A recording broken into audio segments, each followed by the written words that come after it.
कार्यवाही सीट पर 3 नवंबर को उपचुनाव होने हैं। मध्य प्रदेश का रुख करना चाहूंगा, जहां पर भी उपचुनाव होने हैं। 28 सीटों पर 3 नवंबर को मतदान होगा। 10 नवंबर को रिजल्ट आएंगे। चर्चा लगातार हमारी जारी है। चर्चाओं को आगे बढ़ाने के लिए मैं सीधे रुख करना चाहूंगा शरद जी का। शरद जी, बिल्कुल, देखिए, सबसे महत्वपूर्ण बात तो ये भी है सुमित कि एक बहुत ही अलग किस्म की परिस्थिति में ये इलेक्शंस हो रहे हैं और ये राजनीतिक दलों की एक बड़ी जिम्मेदारी है और इस महान लोकतंत्र की ये परंपरा भी रही है कि देश काल और परिस्थितियों के अनुरूप देखकर उन्हें चुनाव प्रक्रिया में भागीदार होना है और उन रूल्स और उन गाइडलाइंस को उनको फॉलो भी करना है।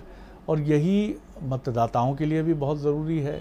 उनका जोश हो, अपने प्रत्याशी को चुनने की उनकी इच्छा हो, लेकिन इसके बाद भी उनको कहीं किसी ऐसी प्रक्रिया में नहीं जाना चाहिए जो प्रक्रिया कोरोना काल की गाइडलाइंस का उल्लंघन करे। हमारे साथ लगातार जो मेहमान बने हुए हैं, मैं उनसे ज़रूर जानना चाहूँगा। पहले डॉक्टर हितेश वाजपेयी से। डॉक्टर वाजपेयी, एक बहुत भिन्न परिस्थिति के ये चुनाव हैं और हम सब इस पेंडेमिक से रूबरू हो रहे हैं और स्पेनिश फ्लू के बाद हमारी पीढ़ी तो वाकिफ़ भी नहीं है कि इस धरती पर इसके पहले पेंडेमिक हमने सिर्फ पढ़ा ही है, जाना ही है उसको। तो इसके बारे में आप खुद एक चिकित्सक हैं और आपकी फ्रेटर्निटी ने बहुत अल्टीमेट काम किया है इस दौरान। पुलिस प्रशासन, ज़िला प्रशासन, पत्रकारों को भी आप विनम्रता से थोड़ा बहुत स्थान दे सकते हैं। क्या कहेंगे इन परिस्थितियों के लिए? देखिए, बिल्कुल आपने ठीक कहा है कि कोरोना की स्थिति को देखते हुए चुनौतीपूर्ण ये चुनाव है, लेकिन मैं यहाँ पर इस चीज से थोड़ी मतभिन्नता रखता हूँ कि हम इसको पूरी तरीके से एक पॉलिटिकल उसको हम ब्लेम कर दें, क्योंकि देखिए बहुत सारा जो तथ्यात्मक जो एविडेंस है, क्योंकि हम लोग मेडिसिन में एविडेंस बेस्ड मेडिसिन की प्रैक्टिस करते हैं और वो ये बताती है कि अब जैसे आप कुछ नहीं तो आप छत्तीसगढ़ को लीजिए। छत्तीसगढ़ में तो रैलियां नहीं है, छत्तीसगढ़ में तो बाकी स्थिति नहीं है और आपके पास वहाँ के भी आंकड़े होंगे और यदि आप उसको मध्य प्रदेश की जनसंख्या से तुलनात्मक रूप से देखेंगे तो आपको लगेगा कि वहाँ पर अभी जो इंसिडेंस रेट है वो मध्य प्रदेश से ज्यादा है। तो इसलिए ये कह देना कि मध्य प्रदेश में इन परिस्थितियों की वजह से है, तो ये आपका एक मैं मान सकता हूँ कि पॉइंट ऑफ व्यू हो सकता है, लेकिन मेडिसिन के ग्राउंड पे एक्सेप्टेड नहीं है, नंबर 1।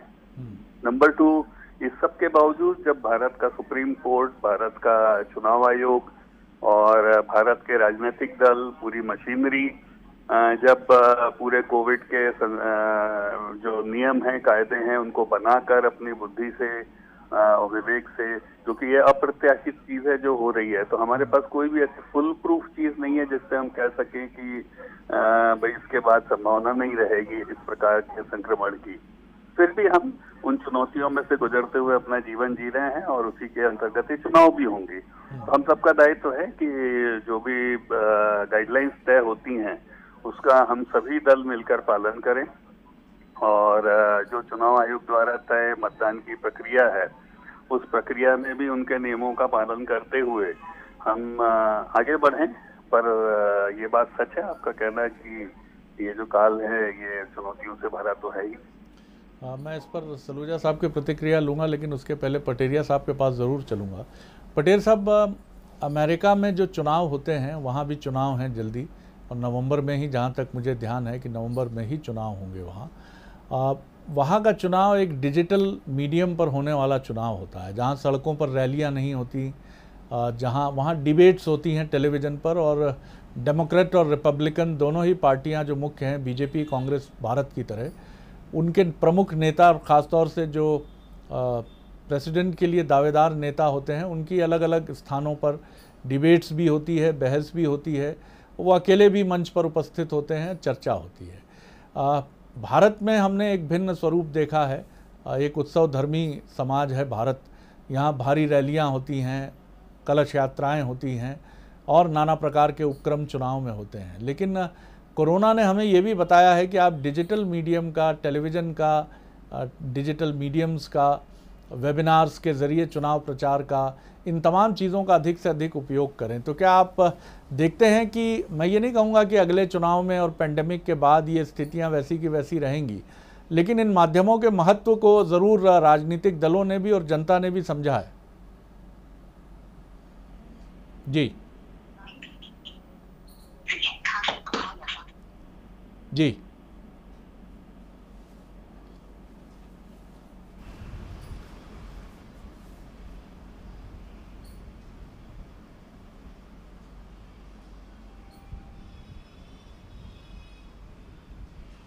पटेरिया साहब के पास हमारी आवाज़ नहीं पहुंच पा रही है।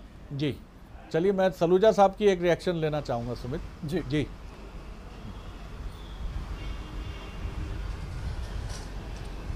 शरद जी, निश्चित तौर पे जो चुनाव कार्यक्रम घोषित हुए हैं, इसको लेकर चुनाव आयोग ने कोरोना महामारी का दौर चल रहा है, इसको लेकर गाइडलाइन और दिशा निर्देश जारी किए हैं। हम उन दिशा निर्देश और गाइडलाइन प्रोटोकॉल का पालन करेंगे। उन्होंने नामांकन लेके एक सीमा तय करी है, नामांकन जुलूस को लेके सीमा तय करी है, प्रचार को लेके सीमा तय करी है, जनसंपर्क को लेके सीमा तय करी है, वाहन रैली के रूप में सीमा तय करी है, जनसभा की एक समय सीमा तय करिए। वो सारी सीमाओं का हम पालन करेंगे और गाइडलाइन का पालन करेंगे और कोशिश करेंगे कि अपनी बात वर्चुअल तरीके से ज़्यादा से ज़्यादा मतदाताओं तक रख सके, डिबेट के रूप में रख सके, वर्चुअल तरीके से रख सके, डिजिटल माध्यम से रख सके, ताकि कहीं ना कहीं कोरोना के नियमों का भी पालन हो, जनता के स्वास्थ्य और सुरक्षा के साथ खिलवाड़ भी नहीं हो। इसका हम पालन करने का पूरा प्रयास करेंगे। बिल्कुल शरद जी, शिवदानक पटेरिया जी हमारे साथ जुड़ गए हैं। आप सवाल करना चाहें तो कर सकते हैं। जी भाई, यही सवाल मेरा पटेरिया साहब से है। क्या आप डिजिटल मीडियम्स जो हैं, टेलीविज़न और डिजिटल प्लेटफॉर्म जो हैं, वो इस चुनाव में एक महत्वपूर्ण मंच रहेंगे और आगे के चुनाव में भी इनकी इम्पोर्टेंस को राजनीतिक दलों ने और आम लोगों ने भी बहुत बेहतर तरीके से समझा है? पटेरिया साहब, शरद जी, होना तो यही चाहिए। वास्तव में मुझे लगता है डिजिटल प्लेटफॉर्म का, इलेक्ट्रॉनिक मीडिया का उपयोग किया जाना चाहिए, लेकिन इससे कहने का दिखाने के कुछ और होते हैं और दिखाने के कुछ और होते हैं। चाहे शिवराज जी की रैलियां हो, चाहे कमलनाथ जी की रैलियां हो, चाहे ज्योतिरादित्य सिंधिया की हो या दूसरे लोगों की। आपने पिछले दिनों क्या देखी नहीं है किस तरह की भीड़ होती है ग्वालियर और सांवेर में? जिस तरह कमलनाथ पहुंचते हैं तो क्या उस तरह में आपने वो तमाशे नहीं देखे हैं? क्या शिवराज जी सिंधिया की रैली में आपने नहीं देखे? कहाँ सोशल डिस्टेंसिंग का पालन?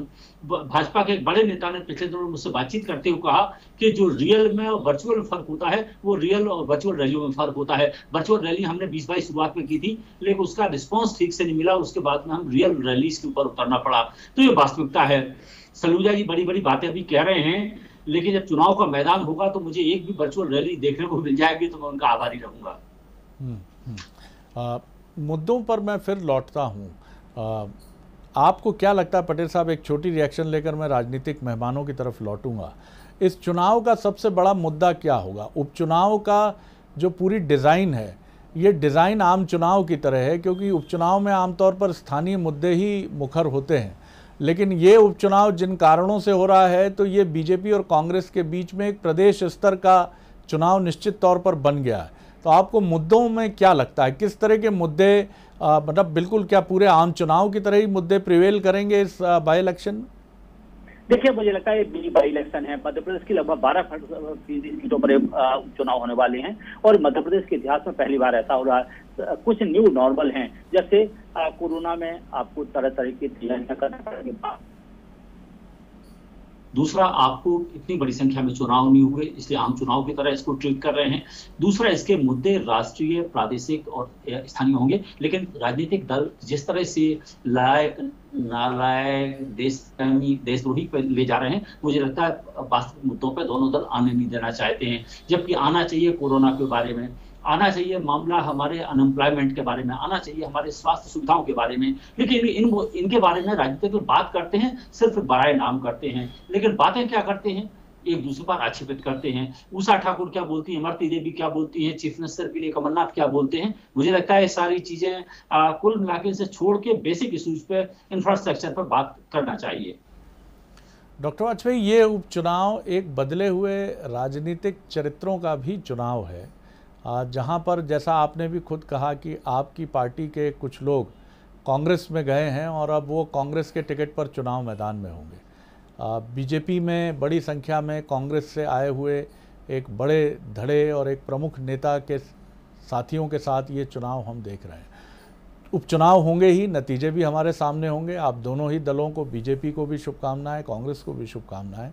लेकिन इसके बाद की जो राजनीति होगी, post by election politics of Madhya Pradesh, क्या आपको लगता है ये बहुत महत्वपूर्ण होगा कि ये जो पोस्ट बाई इलेक्शन की पॉलिटिक्स हमारे सामने होगी, ये बहुत सारे राजनेताओं के भविष्य का भी निर्धारण करेगी और मध्य प्रदेश की राजनीतिक दशा और दिशा को भी तय करेगी? मैं आपकी बात से पूरी तरह सहमत हूं कि ये जो पॉलिटिकल सिनेरियो है ये पहले कभी नहीं रहा। और मेरा मानना ये है कि जो कांग्रेस का विखंडन अधूरा है वो उपचुनाव के बाद अभी पूर्णता को प्राप्त करेगा, क्योंकि आपको भी पता है बहुत सारे ऐसे लोग हैं जो अभी और भी छोड़ना चाहते हैं। तो मैं इसको 2023 के पहले की प्री एक्सरसाइज के रूप में देखता हूँ। तो वही दूसरी ओर हमारे लिए जो चुनौतियां रहेंगी वो मुख्य रूप से ये रहेंगी कि चूंकि ये जो कोरोना का कालखंड रहा है वो रेवेन्यू के मामले में काफी डेफिसिट में रहा है। तो हम अपनी जो वेलफेयर स्कीम जिसके लिए जाने जाते हैं और जो मैंने बताया भी आपको, उन डिलीवरेबल्स को कैसे कंटिन्यू करते हैं, क्योंकि देखिए कहीं ना कहीं सरकारें जनता के लिए ही होती हैं और हम नहीं चाहते कि वो एक निजी रूप से लोगों का विषय हो जाए कि मुझे मुख्यमंत्री रहना चाहिए। इस पर हम लोग विश्वास नहीं करते हैं। कोई भी मुख्यमंत्री हो, लेकिन आम आदमी को क्या मिलता है ये बहुत जरूरी है। तो वही हमारी चुनौती रहने वाला है, क्योंकि हमको 23 के चुनाव की तैयारियां भी अभी से करनी होगी शरद जी। तो ये दोनों तीनों विषय को लेकर, क्योंकि इसके तुरंत बाद आप देखेंगे सहकारिता के चुनाव है, नगरीय निकाय के चुनाव हैं और 3 साल हमको सरकार के रूप में इन चुनौतियों से गुजरते हुए लोगों को साथ लेकर चलना होगा। और राजनीतिक चुनौतियां बिल्कुल आपने बताई हैं, क्योंकि मैं पहला चुनाव देख रहा हूँ ये बहुत लंबे समय बाद, जब भारतीय जनता पार्टी के अधिकृत प्रत्याशी भारतीय जनता पार्टी के ही कार्यकर्ताओं के विरुद्ध चुनाव लड़ने जाएंगे, जबकि वो लोग कांग्रेस के टिकट पर होंगे। मैंने भी इतने बड़े स्तर पर कभी ना देखा था ना सोचा था। तो स्वाभाविक है कि राजनीतिक परिस्थितियां वाकई अप्रत्याशित हैं जो आगे कंटिन्यू करेंगी। सलूजा साहब, यही सवाल मैं आपकी तरफ इस तरह से लेकर आ रहा हूं कि आपके यहाँ भी बाई इलेक्शन के बाद स्थितियां बहुत बदलेंगी। जो भी नतीजे आएंगे, हालांकि मैं फिर दोहराऊंगा कि बीजेपी को भी शुभकामनाएं, कांग्रेस को भी शुभकामनाएं, लेकिन हम जानते हैं कि विनर कोई एक ही हो सकता है। या तो फिर बहुत ही रोचक चुनाव हो तो वो एक अलग बात है कि जैसा हमने विधानसभा में देखा था। लेकिन हम इस बार उम्मीद ये करेंगे कि जनता एक निर्णायक मत के साथ किसी भी एक पार्टी के पक्ष में सामने उसको आना चाहिए, और इसके लिए फिर शुभकामनाएं आप दोनों दलों को। लेकिन आपके यहाँ भी स्थितियाँ बहुत बदली हैं। आपका एक नेता जो बहुत ही टॉलेस्ट लीडर रहा है वो अब आपके साथ नहीं है, मैं सिंधिया जी की बात कर रहा हूँ।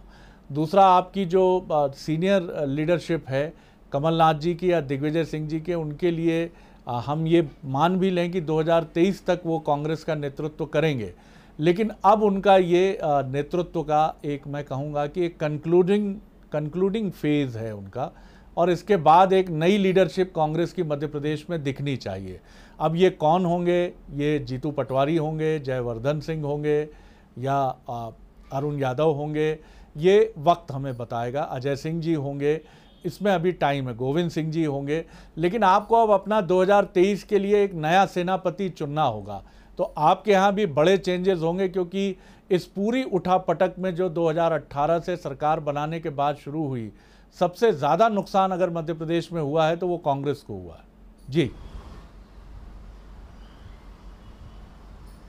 जी, निश्चित तौर पे शरद जी, आज का वर्तमान परिदृश्य बदला हुआ है। आप देखेंगे पहले उपचुनाव होते थे, किसी सांसद या विधायक का निधन होता था तो उपचुनाव होते थे। पहली बार लोकतंत्र के अंदर मैंने तो शायद अपने जीवन में पहली बार देखा है कि इतने बड़े स्तर पर सिर्फ इसलिए चुनाव हो रहे हैं कि खरीदारी कर, बोली कर एक जनादेश प्राप्त चुनी हुई सरकार को गिरा दिया गया है। तो निश्चित तौर पे जो गद्दारी का उदाहरण है ये तो वर्षों के बाद देखने को मिल रहा है, और इस तरह का परिदृश्य पहली बार सामने आ रहा है। और जहाँ तक हितेश वाजपेयी जी कह रहे हैं कि कांग्रेस में भी कई भाजपा से आए हुए लोग हैं, तो मैं उनको बता देना चाहता हूँ कि जो भी भाजपा के लोग कांग्रेस में आए हैं वो किसी डील या सौदेबाजी के तहत नहीं आए। कांग्रेस सरकार में नहीं, कांग्रेस विपक्ष में आमतौर पे नेता आकर्षित होता है सत्ता की तरफ, सत्ता सरकार की तरफ। तो भाजपा की तो सत्ता है, उन्होंने डील करी, सौदेबाजी करी, तब लोग आकर्षित हुए। हम तो विपक्ष में, हमारे पास देने को कुछ नहीं है, लेकिन यदि हमारे पास लोग आ रहे हैं भाजपा छोड़ के, तो भाजपा ने जो अपने सिद्धांत के साथ सौदा किया है, जो अपनी नीति के साथ सौदा किया है, जिस प्रकार से परिपाटी भाजपा में नहीं चली आई है कि खरीदार ले आओ, टिकट दे दो, जो वर्षों से उनके जमीनी कार्यकर्ता जिनका उन्होंने हक मारा है, उससे नाराज होकर वो कांग्रेस की तरफ आकर्षित हो रहे हैं। और जहाँ तक बात है कांग्रेस की, तो मैं आपको बता दूं 3 साल की तो छोड़िए, अभी 3 नवंबर के चुनाव हो जाने दीजिए। 10 तारीख को मध्य प्रदेश के अंदर दोबारा हमारी सरकार लौटेगी। हमारे जो वचन पत्र के अधूरे वादे हम उसको पूरा करेंगे और भाजपा की सरकार जाना तय है। शिवराज जी खुद कह रहे हैं मैं तो टेम्पररी मुख्यमंत्री हूँ। यदि शिवराज जी कह रहे हैं, इसी से समझा जा सकता है हार का और डर का भय उनको दिख रहा है, उनको भी भविष्य दिख रहा है कि सरकार हमारी जाने वाली है और बड़ी दयनीय स्थिति है भाजपा की। आप देखें कि निश्चित तौर पे जो प्रदेश का परिदृश्य है वो 10 तारीख के बाद बदला हुआ दिखेगा। हम अभी भी जीतेंगे, 2023 में भी जीतेंगे और वर्षों कांग्रेस का राज मध्य प्रदेश में रहने वाला है, क्योंकि कमलनाथ सरकार ने जो 15 माह में काम किए हैं, चाहे माफियाओं के खिलाफ, मिलावट के खिलाफ या हर वर्ग के हित में जो काम किए, उससे प्रदेश की जनता को लगने लगा है कि जो एक पहले बोलने वाली सरकार थी, घोषणा वाली सरकार थी, झूठे वादी वाली सरकार थी, वो दिन अब बदल गए। अब तो विजन वाली सरकार चाहिए, काम वाली सरकार चाहिए। कमलनाथ जी बोलते कम है लेकिन काम में विश्वास करते हैं, और शिवराज जी के बारे में तो सभी जानते हैं कि बोलते ज़्यादा है, काम कुछ करते नहीं है। घोषणाओं वाली सरकार है, सारी चुनावी घोषणाएं हैं। तो निश्चित तौर पे प्रदेश की जनता मन बना चुकी है और ये जो प्रदेश का आज माहौल है वो एक जनादेश जो मिलेगा वो निश्चित तौर पे ऐसी ताकतों को जवाब के रूप में देगा, क्योंकि प्रदेश की जनता भी चाहती है कि यदि हमने इस तरह की राजनीति को बंद नहीं किया तो प्रदेश में तो जनादेश की वैल्यू ही नहीं रह जाएगी, चुनाव का वैल्यू नहीं रह जाएगी। कभी भी किसी को खरीदो, दल बदल कराओ, उपचुनाव करा लो, सत्ता हासिल कर लो।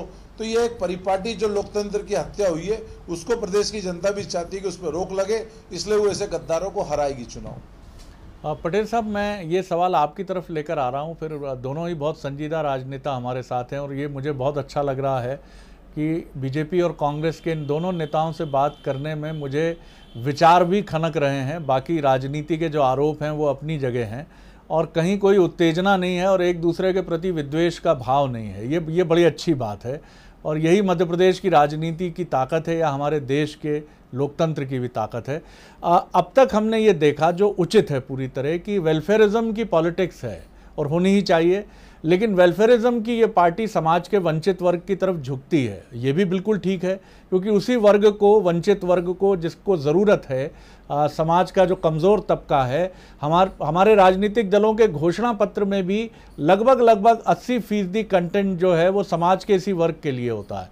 लेकिन अब मैं देख रहा हूँ कि एक शहरी युवा जो है वो अपनी आकांक्षाओं के विस्तार के साथ सामने आ रहा है। शहरी जो इंडस्ट्रियलिस्ट है, शहरी जो बिजनेसमैन है, वो भी ये चाह रहा है कि आप बात करिए कमज़ोर वर्ग की, बिल्कुल बात करिए, हम बिल्कुल चाहते हैं वो मजबूत हो, लेकिन आप हमारी भी तो बात करिए। हमारे ऊपर जो टैक्स है, हमारे पास जो नौकरी नहीं है, हमारे पास जो हमारे इंडस्ट्रियल एरिया है वहाँ डेवलपमेंट की एक बात है। क्या आपको लगता है कि अब राजनीति उस एरा में भी है जहाँ हमारे राजनीतिक दलों को शहरी महत्वाकांक्षी, मध्यम वर्ग, व्यापारी वर्ग, उद्यमी वर्ग, बिजनेसमैन वर्ग और समाज के वंचित वर्ग के आदर्श समन्वय के घोषणा पत्र के साथ सामने आना होगा? देखिए शरद जी, वास्तव में आदर्श स्थिति तो यही है कि समाज के तमाम तबकों के साथ में आपको सामूहिक और एक संवाद स्थापित करना चाहिए। मध्य प्रदेश में 40 साल से नीचे के जो मतदाताओं की संख्या है वो 60% के आसपास होगी। 60 से आंकड़ा एग्जैक्ट मेरे को स्मरण नहीं आ रहा कि 60% से कहीं ज्यादा लोग मतदाता मध्य प्रदेश में हैं। उन नौजवानों की इच्छाओं की, अपेक्षाओं की पूर्ति आपको करना पड़ेगी। उनके एस्पिरेशंस जो हैं, उनकी जन आकांक्षाएं जो हैं, उनकी व्यक्तिगत इच्छाएं जो हैं, उनको आपको पूर्ति करना पड़ेगी। लेकिन आपने इतने दिनों के चुनावी अभियान में आपने क्या देखा है? आपने जिस तरह के संवाद, जिस तरह की शैली, जिस तरह की सारी चीजें देखी हैं, क्या आपको लगता है कि राजनीतिक दल कुछ देने वाले हैं? राजनीतिक दल सिर्फ वादे देने वाले हैं, बातें करने वाले हैं। मुझे सबसे बड़ी बात है कि इनका एक जन घोषणा पत्र दोनों दलों की तरफ से आना चाहिए कि हम इस शिक्षा पे ये देंगे, रोजगार पे ये देंगे, बाकी चीजों पे, स्वास्थ्य पे ये देंगे। आज हमारी जरूरत क्या है? आज हम कोरोना काल में हैं। आज हमें सबसे महत्वपूर्ण चीज अगर कोई है तो हमें स्वास्थ्य सुविधाएं चाहिए। सबसे महत्वपूर्ण कोई चीज है तो हमें रोजगार चाहिए। सबसे महत्वपूर्ण कोई चीज है तो हमें सुरक्षा चाहिए। सबसे बड़ी बात है, इन मुद्दों पर कौन सा दल बोलता हुआ नजर आता है? सबसे बड़ी दिक्कत यही है कि हम आदर्श स्थिति तो कुछ और है, लेकिन यथार्थ में राजनीतिक दल जिन संवाद शैलियों का उपयोग कर रहे हैं वो उनको आप जानते हैं किस तरह से उषा ठाकुर, इमरती देवी या फिर खुद हमारे शीर्ष बड़े नेता जिनके नाम नहीं लेना चाह रहा हूँ, बातें करते हैं। तो घात प्रतिघात छोड़िएगा, हुजूर कमलनाथ जी भी छोड़ दें, शिवराज जी भी छोड़ दें, ये बाद में कर लेंगे। मध्य प्रदेश के डेवलपमेंट के लिए कोई विजन डॉक्यूमेंट आप लेके आइएगा तो मुझे लगता है ये महत्वपूर्ण बात है। जी जी, डॉक्टर वाजपेयी, बहुत कम वक्त है, संक्षेप में आप दोनों की, आपकी और नरेंद्र जी की प्रतिक्रिया चाहूँगा। हमने शहरों में सरकारी कर्मचारियों के लिए बजट कंस्ट्रेंट्स के चलते संविदा जैसे विकल्प आजमाए, वो एक चुनौती भी बनते हैं। आज मध्य प्रदेश में कांग्रेस के समय भी हमने देखा कि संविदा कर्मचारियों का ये वर्ग, अतिथि शिक्षक, गुरुजी, ये अपनी इच्छाओं के साथ सामने आते हैं और चुनाव के पहले इनकी इच्छाएं और बढ़ जाती हैं। और ओवरऑल जो शहरी मतदाता है, मध्यम वर्ग है, व्यवसायी वर्ग है, उद्यमी वर्ग है, इसके लिए राजनीतिक दलों के पास अब एक मजबूत विकल्प होना ही चाहिए उनकी समस्याओं को दूर करने का। जी देखिए शरद जी, आपने बड़े पोलाइटली जो इनके खुद्दार, गद्दार और बार बार जो घाव दिखाए कांग्रेस के, उसको आपने डिस्काउंट कर दिया। तो आपकी इस पॉलिटिकल पोलाइटनेस को मैं नमन करता हूँ, जबकि मैंने कहीं पर भी इस प्रकार की भाषा का जिक्र नहीं किया। लेकिन समय कम है तो मैं बस 4-5 चीजें आपको बोल दूं।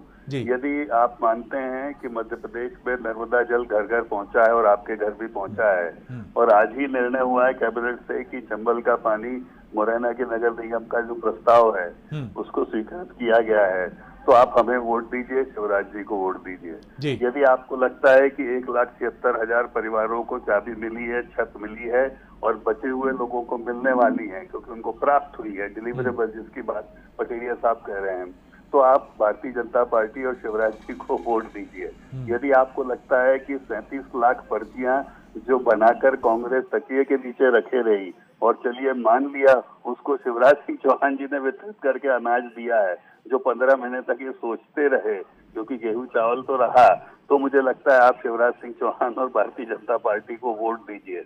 यदि आपको लगता है कि खाली खजाने से फिर लैपटॉप निकलकर लोगों के हाथ में चले गए हैं, तो आप शिवराज सिंह चौहान को वोट दीजिए।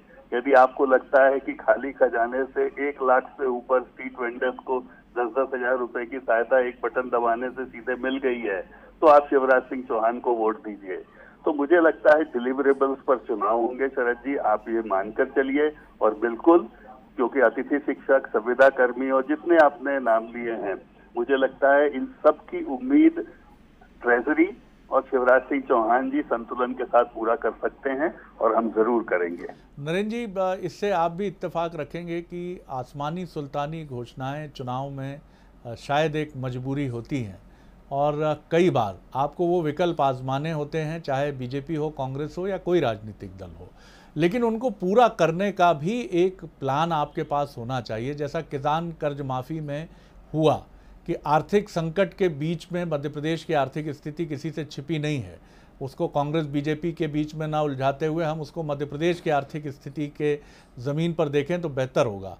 और यही वजह रही कि ये चुनौती आपके पास बनी कि आप एक बार में इतनी बड़ी संख्या, क्योंकि 30-40 हज़ार करोड़ की राशि की ज़रूरत थी और 5 साल के लिए आप कहते हैं, जो बिल्कुल ठीक कहते हैं कि मैंडेट 5 साल के लिए था, लेकिन बात ये भी हुई थी कि 10 दिन में कर्ज माफ़ी हो जाएगी। ये कहीं ना कहीं मिसलीडिंग बात होती है। दूसरा, 51,000 जो आपने विवाह की राशि की, उसको लेकर भी एलिगेशंस रहे कि वो राशि मिली नहीं। तो जो कहा है उसको करना है तो उसको यथार्थ की ज़मीन पर भी रखना ज़रूरी होगा और शहरी वर्ग की आकांक्षाओं को भी पूरा करना एक बड़ा चैलेंज होता है। नरेंद्र जी, इस पर आपकी एक संक्षिप्त राय। जी जी शरद जी, हमने जब हमारा घोषणा पत्र बनाया था तो हमने उसे घोषणा पत्र नाम नहीं दिया था, वचन पत्र नाम दिया था। प्राण जाए पर वचन न जाए। वचन पत्र नाम देने के पीछे कारण यही था कि जनता उसके प्रति विश्वास करे। आप देखिए, हमने कहा था 10 दिन में कर्ज माफी होगी, तो आप भी देंगे 53 लाख हमारे पास आवेदन आए। प्रदेश का खजाना खाली था, हमने चरणबद्ध उसकी प्रक्रिया को किया। पहले चरण में हमने 50,000 तक के ऋण माफ करे, उसके लिए हमने 7,500 करोड़ की राशि रखी, जिसका खुद विधानसभा में भाजपा सरकार ने आंकड़ा स्वीकारा। दूसरे चरण के अंदर, ऐसे करके 2 चरण के अंदर हमने 11,646 करोड़ की राशि 26,95,000 किसानों की कर्ज माफी के रूप में करी। तीसरा चरण हमारा 1 जून से प्रारंभ होना था, जिसके अंदर 5,90,000 किसानों के 4.5 लाख के करीब राशि माफ होना थी। तो हमने हमारे 2 चरण को पूरा किया। तीसरे चरण की हमने घोषणा करी थी हम 1 जून से प्रारंभ कर रहे हैं, तो हमने अपना वादा निभाया। हमने कन्या विवाह की राशि थी 28,000 से 51,000 करी, तो हमने लोगों को दी। हमारे पास आंकड़े हैं कि हमने उसका लाभ लोगों को दिया। हो सकता है कुछ लोगों को लाभ नहीं मिला हो, लेकिन हमारे पास आंकड़े हैं, डिटेल है, कई लोगों को लाभ मिला और भाजपा ने खुद इस सच्चाई को स्वीकारा है। अतिथि विद्वानों की बात करें तो खुद विधानसभा में भाजपा का जवाब है कि कांग्रेस सरकार ने 11 मार्च को अतिथि विद्वान की फाइलों पर हस्ताक्षर करे थे। उनके नियमितीकरण के काम को पूरा करने जा रहे थे। हमने सामाजिक सुरक्षा पेंशन की राशि को डबल किया, ये हमारा वचन पत्र का वादा था। तो एक एक करके हमारे वचन पत्र के वादों को हम पूरा कर रहे थे। 15 माह की सरकार थी, 5 साल का कार्यकाल था। हम दोषी जब होते जब हमारे वचन पत्र को हम पूरा नहीं कर पाते, लेकिन पहली ऐसी सरकार है जिसने जो कहा वो किया। अरे ये हम पे सवाल वो लोग उठाते हैं जिनकी 21,000 घोषणाएं 15 साल की बाकी है, जिन लोगों ने 2008 में अपने घोषणा पत्र के अंदर कर्ज माफी का वादा किया था और मुकर गए। ये लोग किस मुंह से बात करते हैं? इन्होंने तो कभी अपनी घोषणाएं पूरी नहीं की।